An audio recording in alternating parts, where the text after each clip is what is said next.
자, 오늘 하나님 말씀은 신약성경 로마서 8장입니다. 다 같이 일어나셔서 하나님 말씀을 봉독하겠습니다. 불편하신 분은 앉아 계셔도 좋습니다. 로마서 8장 14절부터 25절입니다.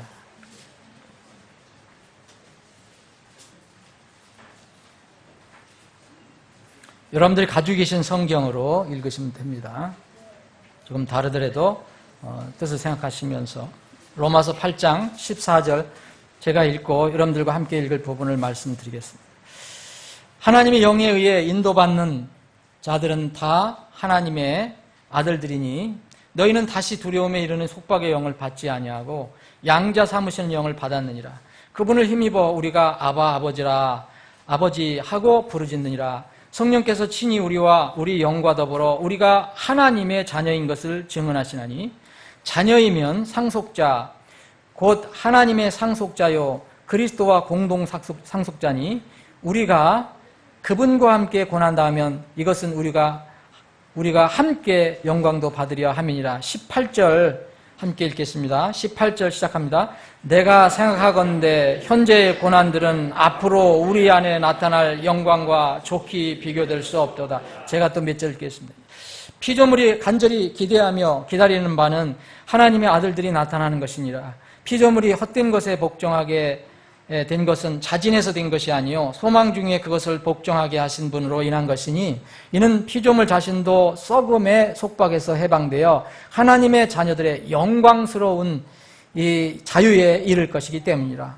또 전체 창조물이 지금까지 함께 신음하며 고통 중에 산고를 치르는 줄을 우리가 아나니 그들뿐 아니라 우리 자신 곧 성령의 첫 열매를 소유한 우리까지도 속으로 신음하며 양자 삼으심 즉 우리 몸의 구속을 기다림은 24절 25절 함께 읽겠습니다. 우리가 소망으로 구원을 받았기 때문이라. 그러나 우리는 소망이 아니니 어찌하여 사람이 보는 것을 여전히 바라리요. 그러나 우리가 보지 못한 것을 바라면 인내로 그것을 기다리느니라. 아멘.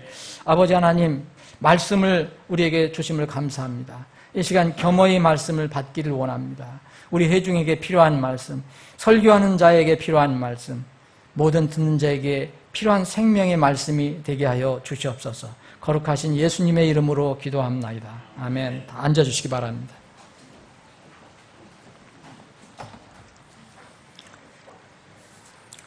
사랑하는 여러분, 지난 한 주 동안 어떻게 지내셨어요? 평안하셨습니까? 아니면 힘들었습니까? 아마 고생하셨을 겁니다. 이게 너무 더워서 어제 이렇게 힘들어하셨던 분들 있었을 겁니다. 지난 한 주 동안은 아마 여러분들 한 주 동안 평안하게 지낸 분들도 전 일생을 이렇게 통해 보면 이렇게 편안하다고 얘기하기는 어려울 겁니다. 며칠 전 교도소를 방문한 기회가 있었습니다. 제가 아는 사람인데 사업을 하면서 지금으로부터 한 20년 전, 한 20년, 한 15년 전 잘 나갈 때는 공장 2개를 운영했었어요. 사장님이었어요. 제가 식당에 가서 된장찌개 먹을 때 그분은 호텔 가서 뷔페 먹을 때가 있었어요. 정말 잘 나갔던 사장님, 회장님 소리를 들었던 사람인데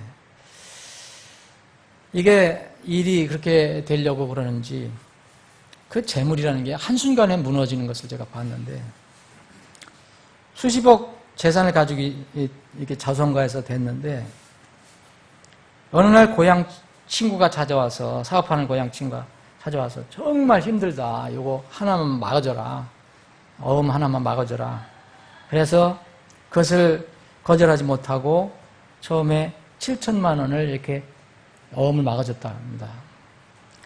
근데 계속해서 그 친구가 그 사업이 잘 안 돼갖고 결국은 막 이렇게 막다 나중에는 막을 수가 없어갖고 이 사람 거의 전 재산 수십억을 다 날리게 됐어요.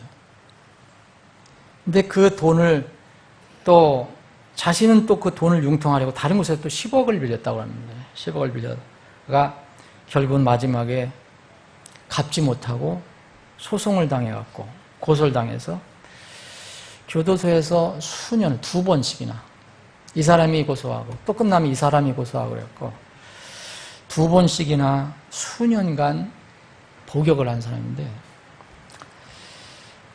얼마 전에 제가 가서 보니까 완전히 늙었어요. 옛날에 그 정말 떵떵거렸던 그 모습이 보이질 않아요. 늙고 빈털터리가 됐어요. 그런데 그 중에 하나 다양한 것은 하나님을 찾고자 하는 마음이 좀 있는 것 같아요. 단란하고 부유했던 가정이었는데 정말 그 이후 가정이 완전히 무너지고 지금은 겨우 생계를 유지하는 상태입니다. 당장 출소하면 어떻게 살아갈까 걱정을 해야 되는, 이제 부인이 좀 일을 하고 뭐 그러지만, 그래서 다시 한번 인생에 대해서 저 생각을 해봤는데 정말 그는 전에 정말 굉장히 많은 것을 누리고 즐기고 했지만 지금은 고생 후에 고생을 하는 사람으로 바뀌었습니다. 욥은 우리 인생에 대해서 많이 얘기를 해주죠. 욥기를 보면. 그래서 욥은 이렇게 이야기합니다. 여자에게서 태어난 사람은, 여자에게서 태어나지 않은 사람 없죠? 굉장히 이건 수사적인 용법인데, 여자에게 태어난 사람은 날수가 적고 괴로움으로 가득하다 그랬어요. 오래 사는 것도 아니고 또 그렇다고 사는 날 동안 날마다 편안하고 즐거운 것만 아니라는 거죠. 괴로움으로 가득하다. 그래서 모세는 그런 얘기를 했어요. 70, 광고는 80 살아도 그 해수의 의력은 수고와 슬픔뿐이다. 세상에 사는 사람이 뭐 다 그러합니다, 여러분. 사람이라면 그래요. 여자에게 낳은 사람들은 사실 다 그렇습니다. 여러분 혹시 여기서 여자에게서 어머니로부터 안 나온 사람이 있습니까? 그렇다면 우리는 무엇인가? 하나님 자녀는 무엇인가? 오늘 우리가 로마서 8장에 있는 말씀을 읽어봤습니다. 우리는 하나님을 아버지라고 부를 수 있게 됐어요. 아버지라고 부릅니다. 우리가 눈에 보이지 않지만 성령 하나님께서 우리를 이것을 증거해 줍니다. 그런데 이 하나님의 이 놀라운 자녀들, 하나님을 아버지라고 부를 수 있는 이 하나님의 자녀들은 그럼 이 세상에서 고생하지 않습니까? 그래서 제가 여러분들에게 지난주 여러분들 편안하셨습니까? 아니면 힘드셨습니까? 여쭤봤습니다. 더군다나 이 믿는 사람, 하나님 자녀들 중에서 특별히 하나님께서 너는 내 일을 해라. 너 세상 일 하지 말고 내 일을 전념으로 해라. 그래서 소명을 받고 복음 사역을 해서 전문으로 하는 사람들은 그러면 고생 안 합니까? 여러분 하나님 자녀든 전임 사역자든 예 없이 이 세상의 고난과 역경은 아무도 피해가지 않습니다. 오히려 그리스도인이 때로는 더 고생을 하는 것처럼 보입니다. 오히려 어떤 면이면 하나님께서 부르셔서 너는 내 일을 전념해 하는 그런 사람들이 더 고생을 하는 모습을 봅니다. 우리 동역자 중에 목회자 한 분이 이번에 불치병을 얻었어요. 누구라고 말씀드리긴 지금 곤란하지만 난치병이에요. 갑자기 알게 된 겁니다. 왜 하나님께서 이렇게 일을 하라고 부르셨는데 일을 주셨을까? 왜 이런 일을 허락하실까? 우리가 하나님 자녀든 우리가 전임 사역자든 또 믿지 않는 사람이든 여자에게서 난 자라는 것은 벗어날 수가 없습니다. 인생의 본질입니다.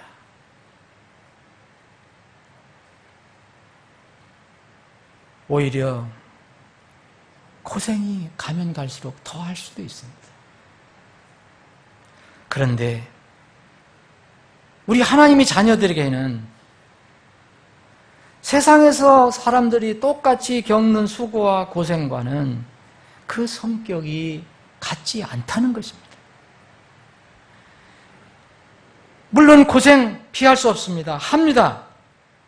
그렇지만 그것으로 인해서 괴로워하거나 절망하거나 망하지 않습니다.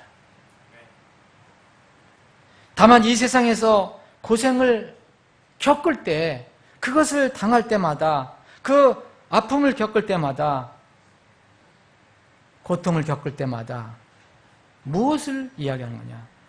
구원받은 우리가 우리의 몸으로 우리를 구원해 주신 예수님의 고난과 그 죽음을 잠시 동안 체험하는 것입니다. 고린도 후서에 이런 말씀이 있습니다. 우리에게 격려가 되는 말씀입니다. 4장, 고린도 후서 4장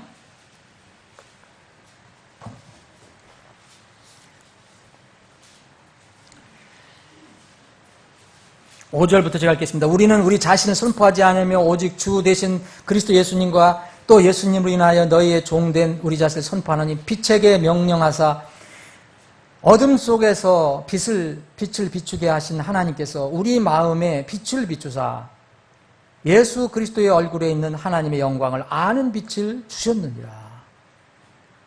그러나 우리가 이 보배를 질그릇 안에 가졌나니 이것은 뛰어난 권능이 하나님에게서 나며 우리에게서 나지 아니하게 하려 함이라.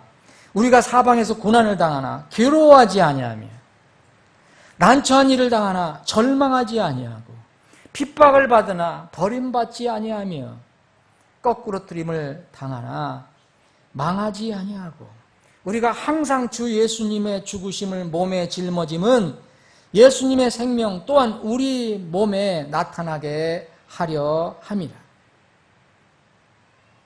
살아있는 우리가 예수님으로 인하여 항상 죽음에 넘겨짐은 예수님의 생명 또한 우리의 죽을 육체 안에 나타나게 하려 함이라. 사랑하는 여러분, 우리는 고난을 당합니다. 그런데 소망 없는 괴로움이 아닙니다. 난처한 일을 당할 수 있습니다. 세상 사람들처럼 절망하지 않습니다. 핍박을 받습니다.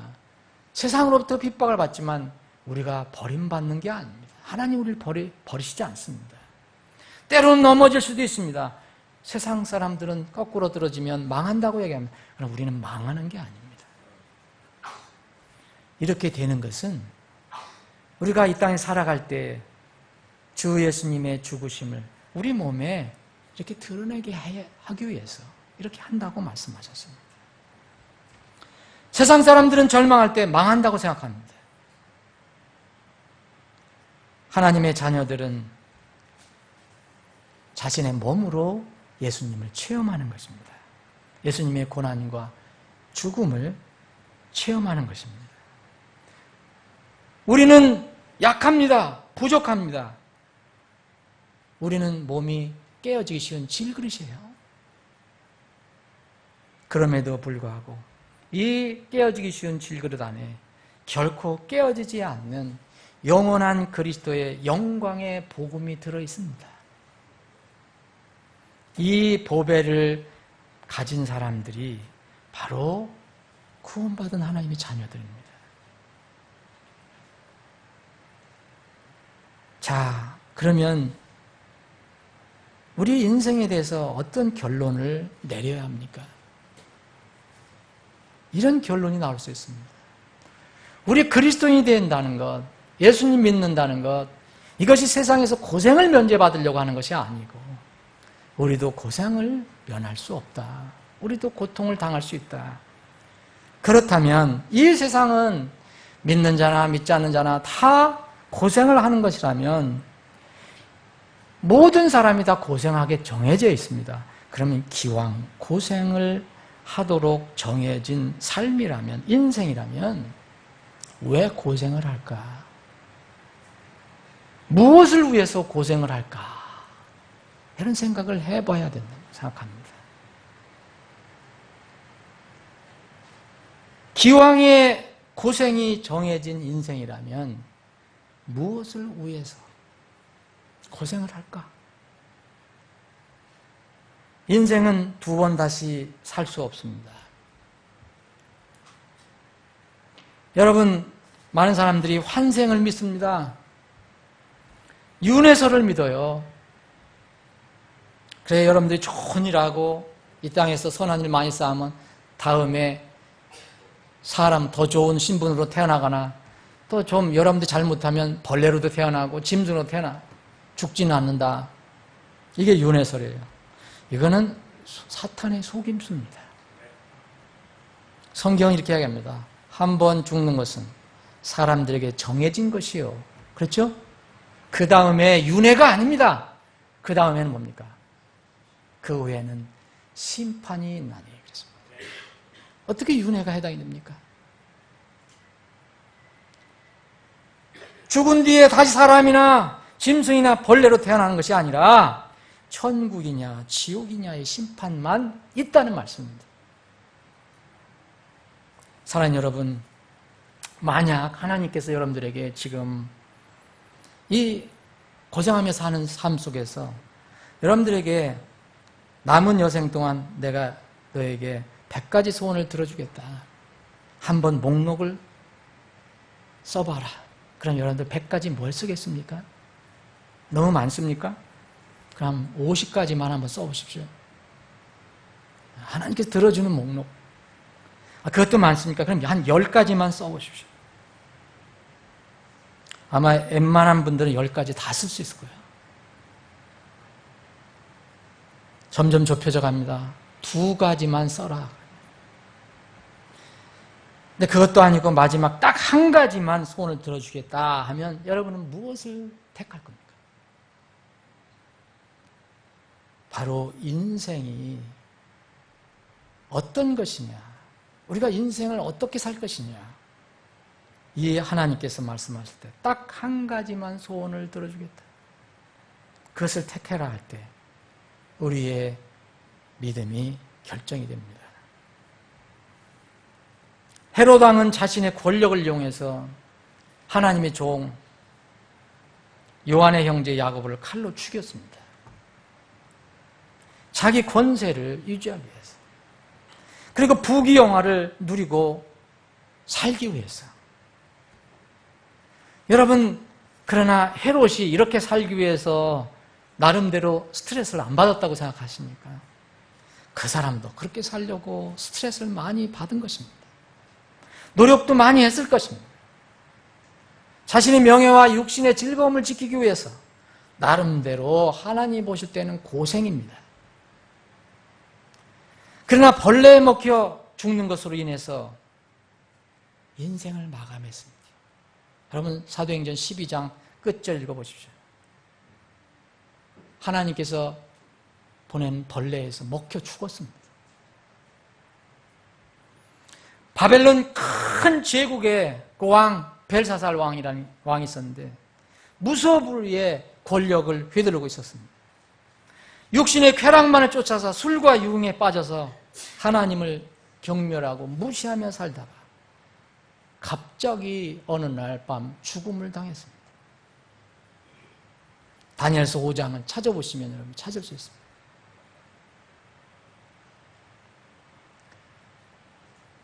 누가복음에 나오는 어떤 부자는 평생을 먹고 놀고 지내면서 누가 자기 평생에 하나님을 믿는 믿음, 복음을 전해줬는데 그것을 듣지 않았습니다.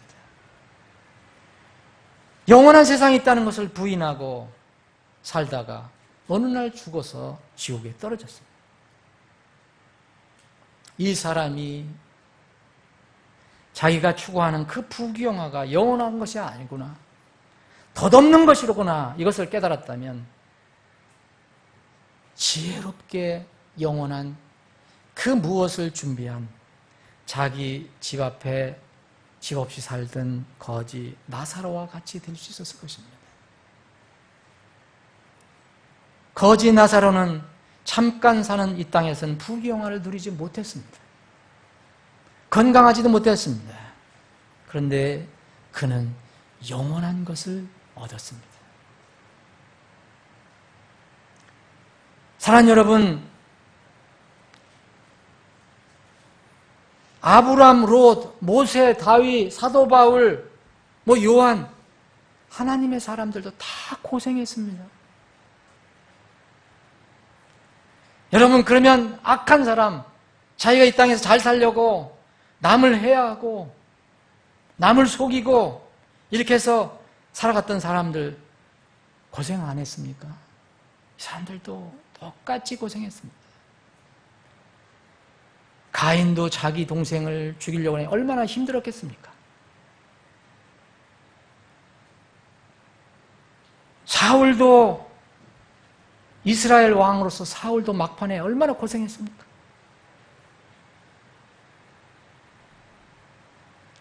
그리고 압살롬 자기 아버지를 배반했어요.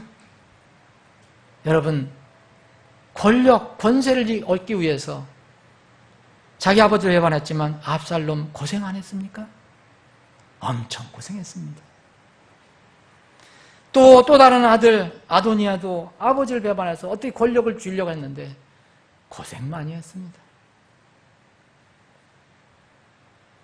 여러분, 아히도벨이라는 인물이 있는데 이 사람은 평생 동안 다윗 왕이 총애를 했습니다. 이스라엘에 그 여러 가지 문제가 있을 때마다 다윗은 아히도벨을 불러서 자문을 구한 그런 사람입니다. 아히도벨. 막판에 눈이 어두워져서 이 다윗을 배반하는 쪽에 가담합니다. 여러분, 이 아히도벨은 압살롬에 가담했다가 훨씬 더 고생 많이 하고 나중에는 자살하며 일생을 마칩니다. 비참한 최후를 마칩니다. 지독하게 고생한 겁니다. 예수님을 은 30개에 팔아버린 가룟 유다 고생 안 했습니까? 여러분, 예수님을 팔아버리고 뒤에 그 마음으로 고생한 거, 그 심적으로 고생한 거, 실제로 몸으로 고생한 거. 로마 총독 빌라도 고생하지 않았나요? 그 사람은 권세가 있고 돈이 있고 뭐 하니까. 여러분, 요한의 목을 벤 헤롯 평안히 살다 갔습니까? 지독히 고통받고 남은 인생 고생하다가 갔습니다. 사울이었을 때 하나님께서 이 사울을 구원으로 부르십니다. 사역으로 부르십니다. 거기서도 처음에는 이제 거부하려고 합니다. 주님께서 그렇게 말씀합니다. 너 참 네가 사는 거 고생이다. 사울은 그걸 모르고 있었죠. 바울이 되기 전에. 가시채를, 그 가시가 달려있는 나무를 왜 차냐? 네 발이 아프지 않냐? 주님께서 그렇게 말씀하셨습니다. 사도 바울을 지독하게 괴롭혔던 사람이 있습니다. 구리 세공업자 알렉산더입니다. 이 사람은 사도 바울의 일마다 방해하고 다녔던 사람인 것 같습니다. 근데 이 사람 고생 없이 평안하게 살다가 죽었을까요? 아닙니다. 하나님의 말씀과 진리 때문에 순교를 당한 수많은 믿음의 순교자들이 있습니다. 역사적으로는 이런 분들을 재침례 성도들이라고 합니다. 에나베프티스트. 이들의 삶은 덧없이 지나갈 땅에서의 삶에 소망을 걸지 않았다는 데 특성이 있는 겁니다. 영원한 하나님의 도시에 대해서 지금은 힘들고 어려워도 영원한 하나님의 도시에 관심을 갖고 살아갔습니다. 이 땅에서 흔들리는 것을 얻기 위해서 이 땅에서 헛된 일을 하지 않았습니다. 결코 흔들리지 않는 것을 하늘에서 얻기 위해서 이 땅에서 흔들리는 것을 버린 사람들입니다. 잠시 나그네로 살면서 기뻐하면서 있는 것으로 감사하면서 하나님께서 주신 약속의 소망의 성취를 바라보고 살았던 사람들입니다. 사랑하는 여러분, 우리가 현 세상에서 우리가 고생을 하며 살 때 분명히 이 고생은 믿지 않는 사람들과 분명히 성격의 차이가 있습니다. 고생 후에 우리말에 고진감래라는 게 있는데 고생을 다한 뒤에는 정말 달콤한 것이 옵니다.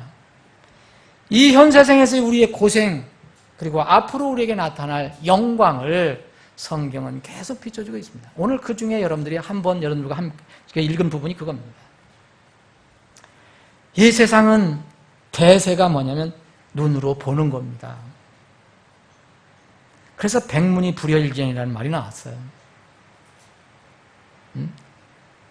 100번 들어도 한 번 보는 것만 못하다 얘기입니다. 성경은 이런 말이 맞지 않습니다. 그래서 이 시대에는 보는 산업이 커지는 거예요. 보는 산업. 보는 산업이 뭔지 여러분들 아시죠? 앞으로 계속 커질 겁니다. 라디오보다는 TV가 대세입니다. 누가 요새 라디오 듣습니까? 저는 TV를 라디오로 대체했습니다. 책을 읽는 독서보다 직접 눈으로 보는 동영상이 대세입니다. 영화가 대세입니다. 듣는 라디오 방송보다는 직접 모니터로 보는 인터넷이 대세입니다. 그래서 보는 산업은 앞으로 계속 발전될 것입니다. 이것이 이른바 관광산업입니다. 이 세상 사람들의 취향에 따라서 계속 크게 성장할 겁니다. 이건 줄어들지 않습니다. 주님이 오실 때까지. 왜 사람들은 전부 보는 것에 집중하기 때문에. 넉넉하지 않은 삶에도 여행을 즐기는 사람들이 한국에 참 많습니다. 여러분, 메르스가 끝나자마자 신문에 나왔는데 금방 김포공항이 인천공항이 붐빈다고 합니다. 요새는 돈이 여러분들이 있으면 우주여행도 할 수 있게 돼 있어요. 앞으로. 돈 많으십니까, 여러분? 우주여행 갈 수 있습니다. 죽기 전에 가봐야 할 곳이란 책도 나왔습니다. 그래서 제가 찾아보니까 그건 한두 개가 아니고 죽기 전에 가봐야 할 30곳, 50곳, 100곳, 10곳. 여러분, 눈으로 보고 즐기는 관광, 여행 나쁜 거 아닙니다. 잠시 휴식 취하고 충전하기 위해서 필요할 때도 있습니다. 여러분, 관광과 여행 산업이 세계 경제에 끼치는 것이 무시 못합니다. 우리나라도 마찬가지입니다. 이 메르스 때문에 우리나라가 제일 타격받은 게 뭡니까? 관광 산업이에요. 중국 사람들이 안 와서 돈을 안 쓰니까 지금 어려워지는 거예요. 그래서 지금 다시 중국 사람들이 이렇게 오게 하려고 애를 쓰잖아요. 또 우리나라의 관광과 여행 산업에 종사한 사람들이 수백만 명이에요. 이거 무시 못합니다. 이들의 생계가 달려 있어요. 그래서 건전한 관광 산업은 한 나라의 경제를 세워주기도 하고 또 개인의 건전한 여행은 삶의 활력을 불어넣어주기도 합니다. 여행이 나쁘다는 게 아닙니다. 관광이 나쁘다는 게 아닙니다. 그런데 잊지 말아야 할 것이 있습니다. 이 땅에서 눈으로 보는 것은 영원한 것이 아닙니다. 그것은 사라진다는 거예요. 언젠간 사라진다는 사실을 잊지 말아야 합니다.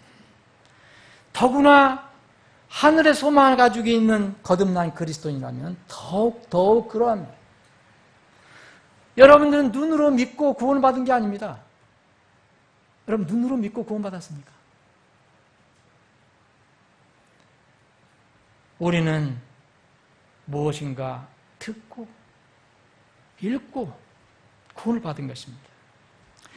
저도 사실은 젊었을 때, 어렸을 때, 국민학교 때, 옛날에 시골에는 이게 발동기를 돌려가면서 천막 치고 하는, 1년에 한 서너 번 오면 동네가 다 열안하죠. 예. 그래서 천막 치고 발동기 돌려서 그 영상에 돌리는 거 여러분들 어르신들은 알 거예요. 우리 아이들은 모르고. 이 올 때마다 가슴이 두근거리고 그거 보고 싶어서 국민학교 때.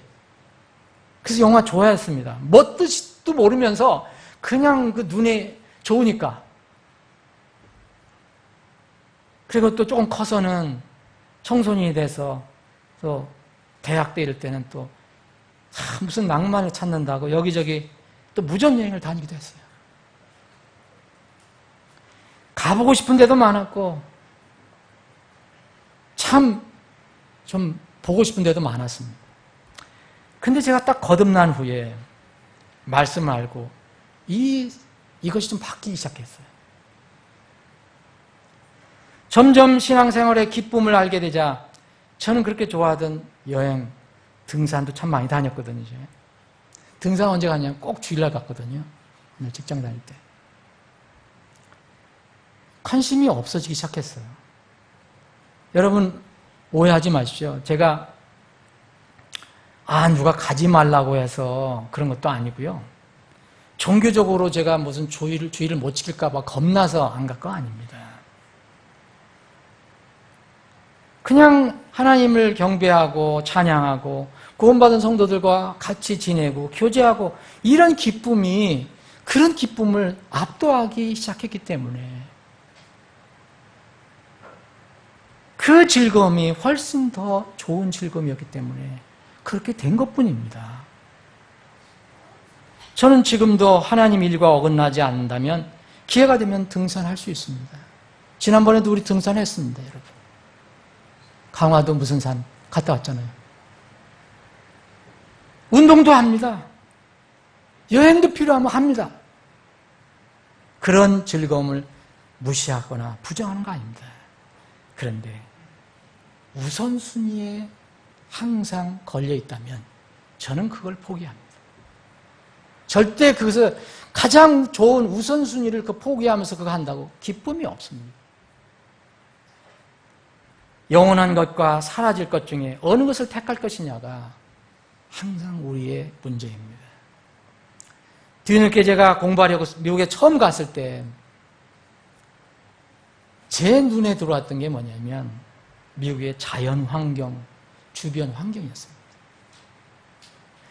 오글오글하다 서울에서 오글오글 살다가 가서 보니까 진짜 시원하게 탁 트여져 있고 이 환경이 진짜 말이야. 속된 말로 장난이 아니에요.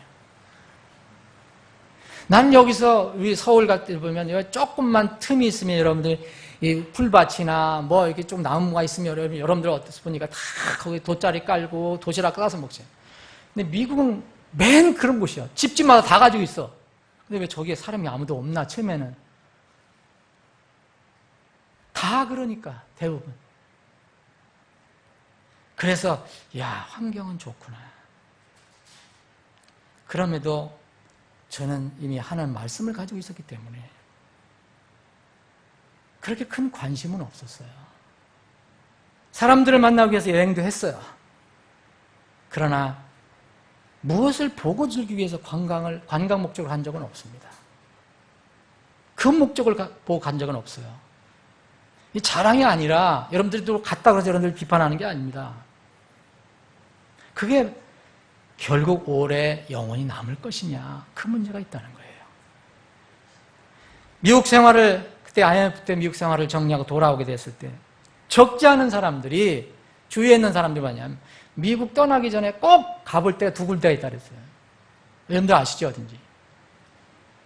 그랜드 캐년, 이름도 그랜드 캐년, 그리고 나이아가라 폭포는 후회한데 제가 그냥 들어가면 반드시 후회하니까 꼭 보라. 고맙습니다. 사실 그 당시 여행할 돈도 없었지만 일부러 관광만을 위해서 가고 싶은 생각은 전혀 없었습니다. 우리 아이들이 손해를 보고 우리 집사람이 손해봤는지 모르죠. 나이아가라 폭포는 나중에 구경했습니다. 캐나다에서 집회 초청이 왔을 때 바로 그 옆이었어요. 그 교회가. 그래서 그때 한번 보았습니다. 캐나다 쪽에서, 미국 쪽에서 본 게 아니고. 여러분, 어떤 일에 대해서 걱정하지 않고 초조하지 않는 사람을 한국 사람들은 흔히 이야기하는 얘기가 있어요. 뭐라 그러죠? 저 사람 믿는 구석이 있는가 봐 그래요. 저 사람 뭐 믿는 꿍꿍이 속이 있지, 저 이상하네. 이렇게 얘기하죠. 믿는 구석이 있다. 믿는 꿍꿍이 속이 있다. 저는 사실 믿는 구석이 있습니다, 여러분. 저는 진짜 꿍꿍이 속이 있어요. 아, 제가 믿는 구석이 있다 그러니까 제가 은퇴 후 이리저리 여행을 다니기 위해서 무슨 수년 동안 부은 적금이 있는 줄 알고, 또 아니면 뭐 여행을 다닐 만큼 은퇴연금이 있는 줄 알고, 아이, 목사님 왜 어떻게 다 저축해 놓은 게 있는가 보다 생각할 수 있는데 그건 아닙니다. 그러나 저는 정말 믿는 구석이 있습니다. 굳게 믿는 것이 있습니다. 이것은 100%가 아니라 200%, 아니 500%, 1000%, 10,000%도 넘습니다. 절대 보장되는 겁니다. 지상의 그 어떤 명승지, 관광지도 저는 성경을 읽고 천국의 아름다움과는 절대 비교될 수 없다는 판단을 내렸습니다. 천하의 금강산도, 그 유명한 중국의 장가계도, 그랜드 캐년도, 스위스의 알프스산도, 뭐 세계 10대 명승지, 30대 명승지, 100대 명승지도 결코 천국의 아름다움과 하늘에서 우리가 보게 될 예수님의 영광과 또 그분이 우리와 함께 나누는 그 영광과 비교할 수 없다는 것입니다. 우리가 이 세상에서 눈으로 보는 것은 시간이 지나면 사라지고 썩습니다. 그러나 우리는 육안에 보이지 않지만 하나님께서 주신 약속의 말씀은 영원한 것이기 때문에 결코 사라지거나 썩지 않습니다. 언젠가는 반드시 성취됩니다. 오늘 본문 말씀이 바로 그 내용입니다. 여러분, 우리 다 지금 고생합니다. 심지어는 다른 피조물도, 자연들도 고생한다고 나오지 않습니까? 여러분, 21절 보십시오. 피조물 자신도 썩음의 속박에서 해방되어 있어요. 지금 썩습니다. 22절, 또 전체 창조물이 지금까지 함께 신음하며 고통 중에 산고를 치르는 줄 우리가 안다. 우리는 안 그렇습니까? 23절에 보니까 성령의 첫 열매를 소유한 우리까지도 속으로 신음하며, 성령의 첫 열매가 뭡니까? 뭐죠? 구원입니다. 여러분의 구원. 성령께서 여러분들에게 가장 첫 번째 주신 선물, 구원. 이 성령의 첫 열매를 소유하는데도 우리는 속으로 여전히 신음하고 있습니다. 뭘 기다리고 있습니까? 양자 삼으심, 곧 우리가 하늘에 하나님의 자녀로 양자 삼으신 결정적인 때 우리 몸의 구속을 기다린다는 거예요. 우리 몸이 썩지 않을 몸으로 바뀌어질 때를 지금 기다린다는 겁니다. 그러면서 여기 앞에 말씀에 보면 이런 말씀을 주셨어요. 우리가 아버지라고 부르는데 하나님을 여전히 우리 몸은 신음을 하고 있어요. 그런데 17절에 보면 자녀이면 상속자, 곧 하나님의 상속자요 그리스도의 공동 상속자니 우리가 그분과 함께 고난당하면 이것은 우리가 함께 영광도 받으려 함이니라. 무슨 영광입니까? 여러분, 그리스도와 공동 상속자예요. 여러분, 예수님의 혼자 욕심부리고 상속받으신다는 게 아니고, 이 뜻은 예수님의 피로 구원받은 사람을 하나님이 주신 상속자를 같이 나누는 사람으로 삼겠다는 거예요. 예수님의 영광, 우리가 나눌 수 있다는 겁니다. 요새 요한복음 17장을 우리가 공부하고 있는데, 요한복음 17장에 이런 말씀이 있어요. 내게 주신 나의 영광을 그들이 보게 하옵소서. 사실 저는 이 말씀을 준비하면서 한참 나가지 못했어요. 이 말씀이 너무 와닿아서.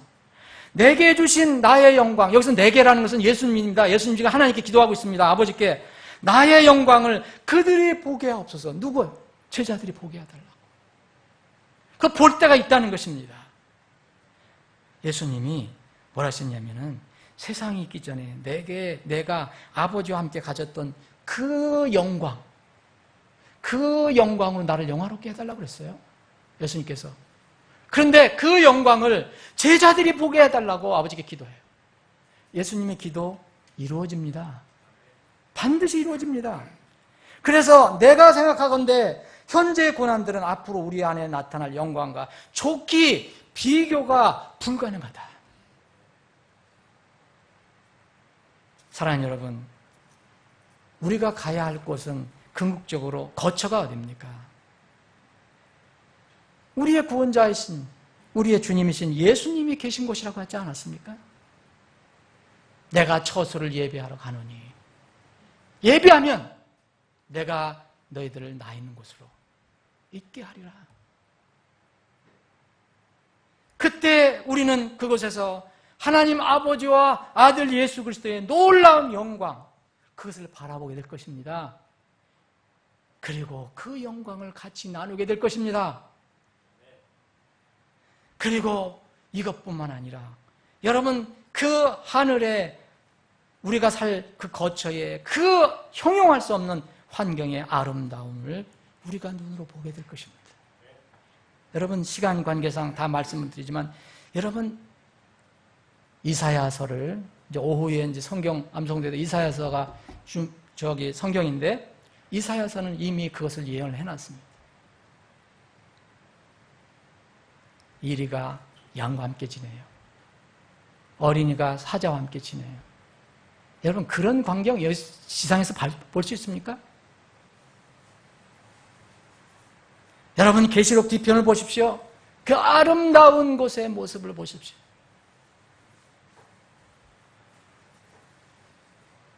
저는 그래서 그분을 만날 날을 기다릴 때마다 그때가 언제일까? 그때 과연 내가 거기 섰을 때 어떤 상황이 될까? 저는 가끔가다 이거 쓸데없는 걱정을 하는데, 그런 상황이 딱 닥칠 때 내가 너무 실신해서 넘어져서 못 일어나지 않을까? 왜냐하면 너무 여러분들이 금강산을 가서 보고 무슨 그랬더니 엄청나게 놀라지 않습니까? 그런데 비교할 수 없는 그것을 보고 너무 아름답고 너무 깨끗하고 너무 밝고 너무 찬란해서 저의 두 눈이 과연 감당할 수 있을까? 두근거리는 이 가슴을 과연 감당할 수 있을까? 그래서 아마 정신을 잃지 않을까? 그래서 농담입니다.